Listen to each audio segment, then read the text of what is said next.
So the latest round of the Mitre 10 Cup, there were a few pretty big results this week. A lot of teams getting beaten by 20 plus points. Previous weeks we've seen quite a bit of parity, pretty even results. Yeah, not so much this week. A lot of teams got done. We'll start with the first one, North Harbour against Canterbury. So kind of a premiership clash. It's kind of hard because these games start on Wednesdays and it's now Tuesday as I record this. So this game was almost a week ago. It's kind of a memory test. I have gone back and watched some of the highlights, but one thing you couldn't miss in this game was James Parsons, that hooker who's stayed in New Zealand. Despite only getting, I think, a couple of caps for the All Blacks, he's kind of stayed loyal. A slick little pass behind his back to set up a try for Matt Duffy. It was a thing of beauty, despite the fact they got beaten 31-21 at home. Yeah, it was the moment of the game. The guy's a disgrace to all front rowers. He shouldn't be doing that kind of thing, but I guess with Brodie Retallick throwing dummies for the All Blacks, it's just what they do nowadays. For Canterbury, George Bridge was pretty slick. So was Stevenson for North Harbour. Those Harbour backs are pretty quick and are dangerous for any team. But Canterbury just too good in this game. Both sides had yellow cards, so wasn't a perfect game by either team, but Canterbury got the job done. Next one, Waikato defended the Ranfurly Shield. It had the possibility of being the shortest Shield reign ever, from what I read, because Waikato have had these 3 games in a hurry. They won the Shield in their end of round game last week. They didn't get much of a break, but they managed to hold on and comfortably 42 points to 22 over Hawke's Bay. I mean, Reese, that guy, it's a pity he's going to Connacht at the end of this kind of contract that he's on, because he looks like a talented young man. Super Rugby clubs, I mean, there's always that potential that they go back on their contract, but I wouldn't be giving up on him if I was Connacht anyway, because they'll want to see what he can do up in Europe.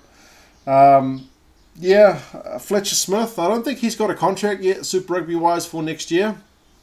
He's another one that's going to kind of be on the radar of a few Super Rugby clubs, I would imagine. Perhaps the Highlanders again, but I guess we'll see. They've got Gatlin coming in, so maybe he's going to be surplus to requirements. Brad Webber again for Hawke's Bay looks good.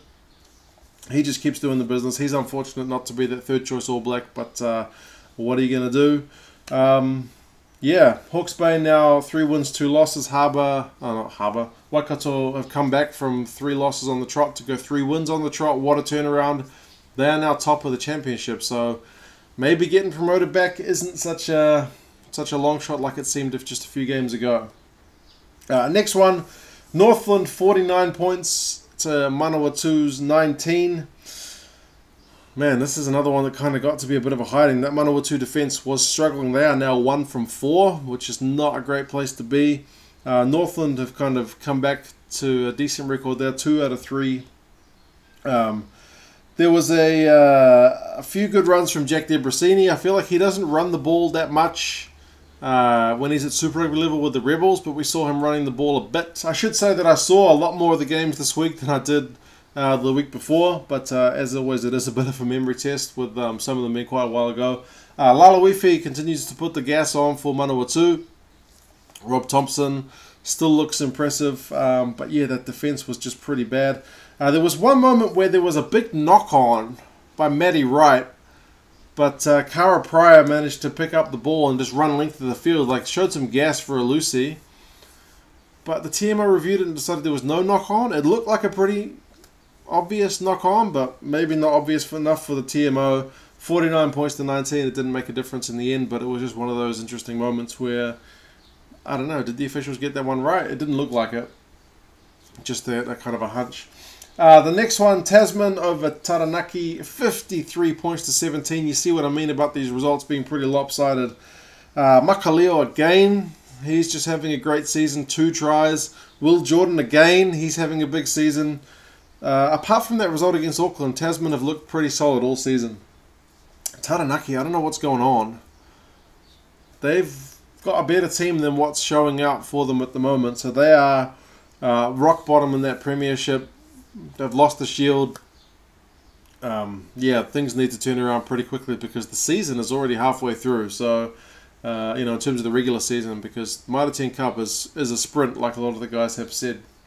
The next one, Counties over Wellington, under Wellington in this case. Wellington came up and got 53 points to 12 win. Yeah, it's another bit of a hiding. Fafita, man, did that guy look class. He's putting his hands back up for an All Black spot with Squire out. You got to wonder, Frizzell showed some good form for the All Blacks as well, but Fafita was really putting on a bit of a masterclass in this one. Likewise was Almua. He looks pretty good. He's still got the gas. For the Hurricanes, Jackson Garden-Bishop he's going to be a solid number 2 guy behind Beauden Barrett next season, because he's starting to grow into his game as well. For Counties, Pulu showed some super gas, but he's off to the Brumbies next year, so that's going to be a pity. This one was 29-0 at halftime, so Counties, I guess, did alright to get 12 points, but yeah, that was a bit of a letdown result. They are kind of holding out just above Taranaki in the Premiership, whereas Wellington are kind of at the right end of the table. The next one, Southland's run goes on, winless run. They lost to neighbours Otago, 43 points to 24. So Otago, coming good as well after a less than stellar start to their season. Josh Ioane, like Fletcher Smith, he's another guy who you got to wonder what's going to happen with his contract. Is he going to head back to the Highlanders with Gatlin there? Maybe it's either going to be Smith or Ioane. I'm not sure if they can take on both. I guess we'll see. Nareki got 2 tries. Mitchell Scott got 3 tries. So the wingers for Otago having a real field day. Southland not really able to convert with a lot of ball that they had down that Otago half. They spent a fair bit of time in the 22. And we're not really able to get any pay out of it. So they are none from 5 this season. Otago moved to 3 wins and 2 losses. The next one saw a pretty kind of traditional rivalry with Auckland going down to Canterbury. Canterbury on their second game of the week kind of puts them on the back foot to start with. Auckland undefeated going into this game. I've still got the Auckland gear on because they did manage to get another win. They are the only undefeated team. They are now 5-0, 34 points to 29. The scoreline was really kind of tightened up right at the end when Canterbury got kind of 2 late tries. After 78 minutes, they got 2 tries. So it made it look a bit more respectable, but Auckland kind of had this game in the bag a fair bit before that. TJ Whaiane got 3 tries. The forwards kind of fronted up. One of them punched each other, kind of, like it was a swinging arm from one of the props, I think it was, and smacked Robbie Abel right in the face. It was almost like a punch, but it was to his own man, so it was just a penalty, but it was more because it was a swinging arm that could have hit one of the Canterbury players. A weird moment in that game.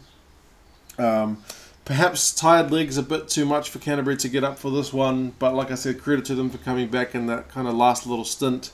Perhaps if this game had been not a double-header week for them, they might have been able to get a different result. And the last one, North Harbour went down to Bay of Plenty and picked up a 32 points to 20 win. Again, their wingers, man, just so good. Lee looked really good in this one. Parsons got a try this time, but more of the traditional front rower try from a maul. So he continues to be in decent form. I can't see him getting back in the All Blacks. We've got tons of depth at that number 2 jersey for the All Blacks, but he's definitely, doing what he does best.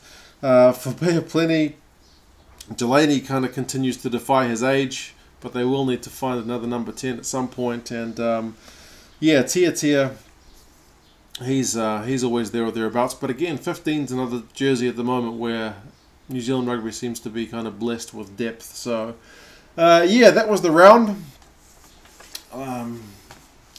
Just looking at those scores, there weren't. That one looks close, but as I said, it was only made close by those kind of last couple of Canterbury tries. Every other result was pretty comfortable, so no real kind of bums on the edge of the seat stuff this week. Perhaps round 6 will be a bit of a different one. There's a few interesting games coming up. Northland Southland will be an interesting one, but with that form Northland's in, you'd be backing them to give Southland a bit of a drubbing. But 2 traditional teams kind of from each end of the country up against each other, so hopefully Southland can step things up.